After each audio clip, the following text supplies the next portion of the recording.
you're kind of using the countries that you travel through and the people, you're using them as a decor for you cycling. And that's not what we wanted to do. We actually just wanted to use cycling as a mode of transport to explore the countries, which is a very different way of looking at it. So if you're looking for a solution to get closer to locals, travel slower and to find a real adventure, then bikepacking might be something for you. Aukje and Hans-Peter are experienced bikepackers and they will take you back to their journey. The rules to call a bikepack is that you bring your bags on your bike, and a bikepack includes multiple days of traveling. Literally the first 6 weeks of our adventures, we had our backpacks just strapped to the back of our bike. So I think the rule of the game is just, there are no rules. If you're cycling and you've got your stuff with you, you're bikepacking. Okay, so now that you know what bikepacking is, they will take you back to their own journey. I wanted to go to the south of France, where wasn't really the big thing, but I wanted to do like 80 kilometers a day on average. I ended up doing 140 kilometers a day average.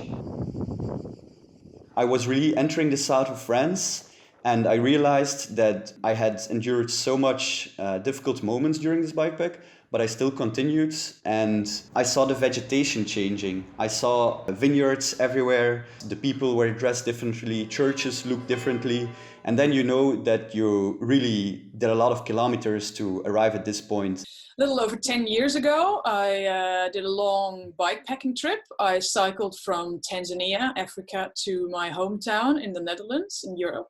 I think in total we did about 12,000 kilometers, and the amount of kilometers a day varied from 30 to 40 in the desert to maybe a maximum of 120 kilometers a day. The journey in total was about 11 months, but we weren't cycling every day. So we took rest and then we would go again. So we had a lot of breaks in between our cycling.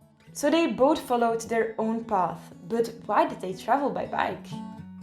A lot of tourists, they travel, by car or by bus, by plane, obviously, to even get to a place like Africa. But you're behind glass. You're not actually experiencing the environment. So when you're on the bike or when you're on foot, which is even slower, you're immersed in the culture. You're immersed in the environment. You meet people face to face. They're right here.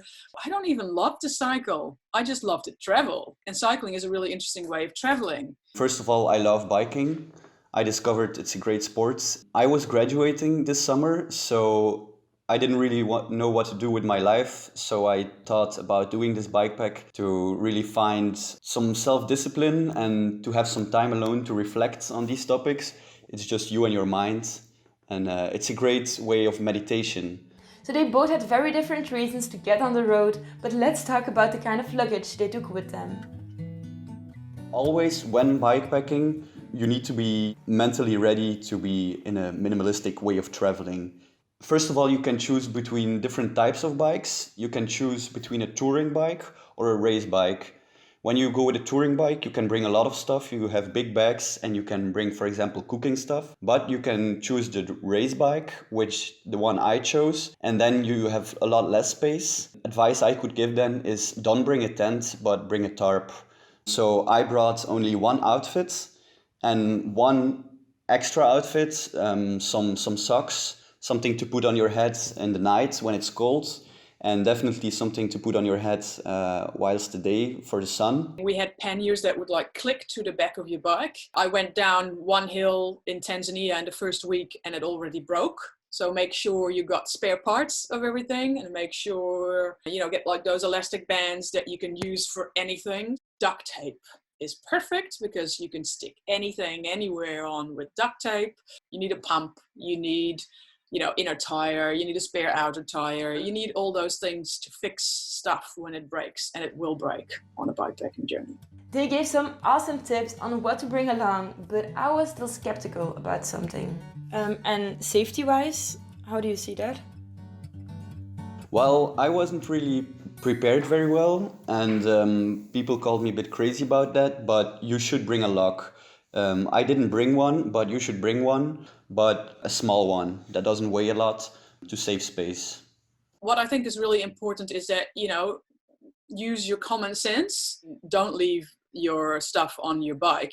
Take it with you, especially your belongings. Make sure everything is not in one spot. Make sure that before you enter a country, you kind of know, where can I make sure I get money from? Because if you're stuck in a country and you've got no money, then, it's really hard and difficult to get out of again. So make sure you have, the basics of that covered.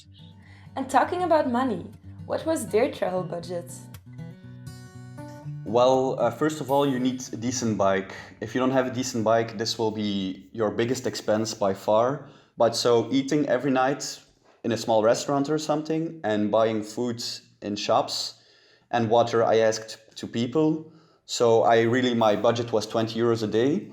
And sleeping was also for free because I slept in the woods or in a stable.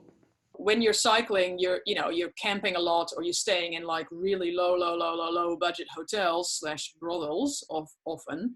But when you're actually taking a resting week, you choose something that's just a little bit more comfortable. It needs to have power, it needs to have running water. Plus, we wanted to visit some of the touristic sites. It could be anywhere between 5,000 and 10,000 euros for the year. Different journey, different budget. And before we get to the end of the video, where I will share a very interesting and inspiring challenge they have for you, I want to let Aukje talk, and she will talk about her most memorable moment on the road. It's super lovely, so let's get right into it. We cycled through the desert in Sudan, in northern Sudan, called Nubia. It's beautiful. You're at the edge of the Nile. It's a very, very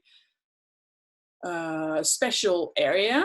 But at the same time, what I was really missing, I was hardly seeing any women. The men were on the field, or they were on the camels or on the donkeys, but I hardly saw any women. So I kind of assumed they were maybe in the house, or I wasn't really sure. So one day we cycled past this house, and a lot of the houses there have these beautiful doors. They're painted and they have all these patterns on them. So we took a lot of photos. I was riding past one of these houses with these beautiful doors, and there's a lady outside. And if you see any women there, you might think, oh, they're covered in black veils, but they aren't. They're actually wearing really colorful pink or yellow robes with beautiful, light veils, and they look stunning. I had just a small camera on my hip belt, so I kind of gestured like, is it okay I take a photo of you? And she was like, sure. So she leaned against the door, and I took a photo of her, and then she kind of gestured me like, wait. And she came back with a big cell phone, like way more modern than my little cell phone that I had with me. She kind of like, well, now I'm going to take a photo of you. And it was just such a funny moment.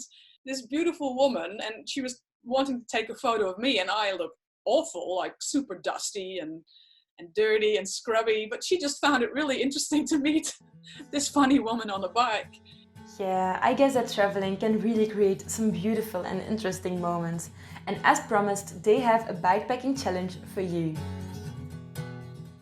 Just do 1 or 2 weeks yourself, just see how you go. Take the train to Switzerland and think, in a week I want to be there, and I'll take the train back. Well, let's see what happens.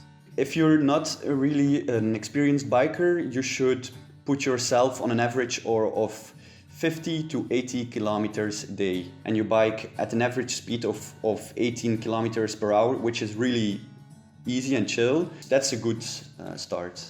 If it goes wrong, you can always, get another train. What's the worst that can happen?